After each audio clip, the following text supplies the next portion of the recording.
इस तरह की जो घटनाएं घटी वो इस दास के हृदय में दरी गई। फिर धीरे धीरे परमात्मा की दया हुई, परमेश्वर ने आशीर्वाद दिया, गुरुदेव ने उपदेश दिया और नाम देने का आदेश दे दिया, दीक्षा देने का। दास ये सर्विस करता था। सर्विस के दौरान ही सैटरडे संडे को सत्संग करने लगा। 2 वर्ष सन 1994 में इस दास को नामदान करने का आदेश हुआ। फिर देखा वर्कलोड बहुत हो गया, रजा दाता की, बहुत भक्त होने लगे, सत्संग बहुत बढ़ गए। दास सर्विस करता था, junior engineer civil Haryana state की, नौकरी त्याग दी। एक ही काम हो सके था, या तो परमात्मा का आदेश पालन हो सकता है या फिर वो दूसरी नौकरी हो सकती थी। तो उसमें नौकरी त्यागने से पहले मन में बहुत विकल्प संकल्प उठे। बच्चों का क्या होगा, कहीं भूखे ना मर जाएं। फिर परमात्मा प्रेरणा देता कि यदि कल तेरी मृत्यु हो जाती है तो क्या ठेकेदारी लिए बैठा है, इनका पालन परमात्मा ही करेगा। इस तरह की बहुत सी उतार चढ़ाव के बाद फिर परमात्मा ने दया बख्शी, या सेवा दे दी, मजदूरी दे दी इस दास को, उसके बच्चों को जगाने की, उन धनियों को जगाने की। दास को एक कुत्ते की ड्यूटी मिली, भौंकने की। आप सभी धनी हो, आप पिछले पुण्यकर्मी प्राणी हो, आपको जगाना इसलिए आवश्यक है कि आपके चोरी हो रही है, आपकी अनमोल जीवन नाश हो रहा है। जो जाग जाता है कुत्ते के भौंकने से आवाज सुनकर, वो अपना धन बचा लेता है। और जो उस समय भी गफलत कर जाता है, सोता रहता है, तो सुबह वो देखता है तो उसका बहुत लॉस हो चुका होता है। तो पुण्यात्माओं, ये वो शुभ दिन है, ये शुभ अवसर है जिसके उपलक्ष्य में ये 5 दिवसीय समागम किया गया। फागुन की अमावस्या 17 फरवरी 1988 को इस दास को उपदेश मिला। इस दास का आध्यात्मिक जन्म हुआ। उस दिन के बाद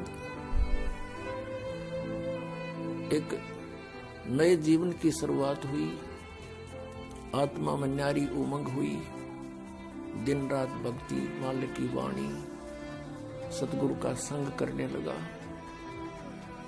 सन 1994 में दास ने कभी ये सोचा नहीं था स्वप्न में कि मुझे कोई ऐसा जिम्मेवारी की पोस्ट मिलेगी, दास को ये नौकरी मिलेगी या मजदूरी मिलेगी।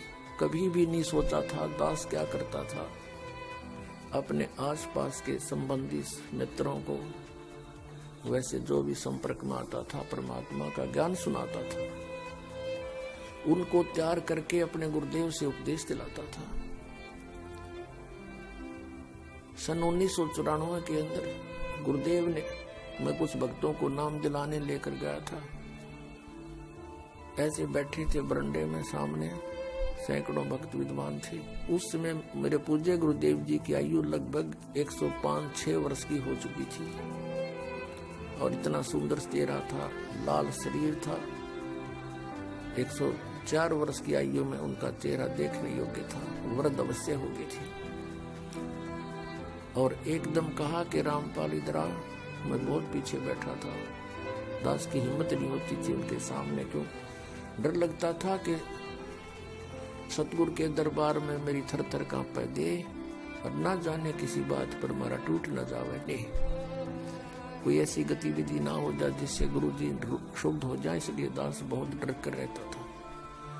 नाम देने वाले आगे बैठे थे, दास बहुत पीछे बैठा था। और भी बहुत से नाम लेने वाले, दीक्षा लेने वाले आए हुए थे और दास भी 5-7 को लेकर गया था, वो भी उन्हीं में विराजमान थे। मुझे पुकारा में आगे चला गया, बैठ जा, और कहा कि आज के बाद तू उपदेश दिया करेगा। और वहां उपस्थित सैकड़ों तो उपदेश लेने वाले थे और भी बहुत उनके पुराने शिष्य भी थे।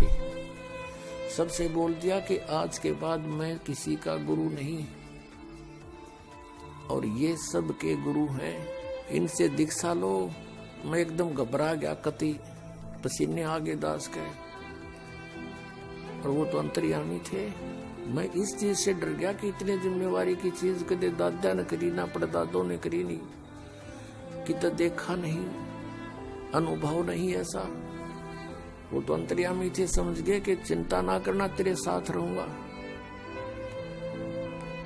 तेरे साथ मेरा आशीर्वाद सदा बना रहेगा।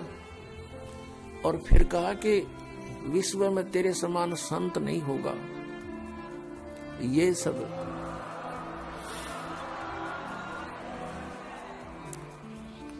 अब पुण्यात्मा, उस समय दास अपने को भगत भी पूरा नहीं मानने था, और उन्होंने इतनी बड़ा आशीर्वाद दे दिया कि तेरे समान विश्व में कोई संत नहीं होगा। तो कहते हैं गुरु मेहर करे तो काग से हंस बना दे। उन्होंने अपनी मेहर से इस दास को, कौवे को हंस बनाया, अपने ही आशीर्वाद से संत बनाया। उस समय हमारी बाल बुद्धि थी, ये बात समझ में नहीं आई कि मेरे जैसा एक तुच्छ प्राणी और विश्व में मेरे समान कोई संत ना होगा। ये बात गले नहीं उतर रही थी, लेकिन गुरु की जो वचन है वो उसमें दोष भी दिखाई नहीं देवा था। जैसे कोई छोटा बालक होता है और उसको कोई कहता है कि बेटा वो पेन ला, वो जैसे पेन रखा होता है, ये पेन रखा हो और वो बच्चा उठा लेता है, वो पूछता है डैडी ये क्या है, पिताजी ये क्या है। पिताजी कहता है बेटा पेन है। वो कहता है कि पेन है, पेन है। और इस बात को कहते कहते उसको रख के वो और खेल लग जाता है। कहने का भाव ये है कि उसको न तो ये अविश्वास है कि पिताजी जो कह रहा है वो गलत होगा, लेकिन उसकी बुद्धि इतनी बाल है कि इसको समझ नहीं पा रही पेन है। वो ऐसे उसको छोड़कर चला जाता है। तो इस दास की अब वो असतिथि थी।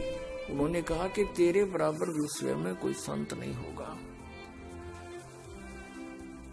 तो उस समय दास असतिथि में था, और वो जो कह रहे थे तो पेन था ही।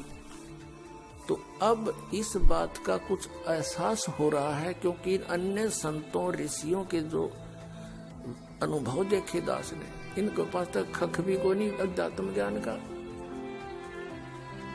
तो हम इस योग्य नहीं थे, गुरु जी के आशीर्वाद से हो गए, ज्ञान हो गया, बुद्धि खुली, और इन महर्षियों के अंदर इनके झांक के देखा, इनके खुले वो बोरे जिन पर ISI मार्क ला रखा, गोबर पर रखा था ना सबने। किसी के पास बॉक्स मार्क नहीं, सबकी दुर्गति हुई। पिछले इतिहास बताओ, हमारे ग्रंथ कहते हैं कुछ, ये हमें बता रहे थे उसके विपरीत। तो ये संत नहीं थे। आज आपके समक्ष है, क्योंकि बुद्धिमान समाज है।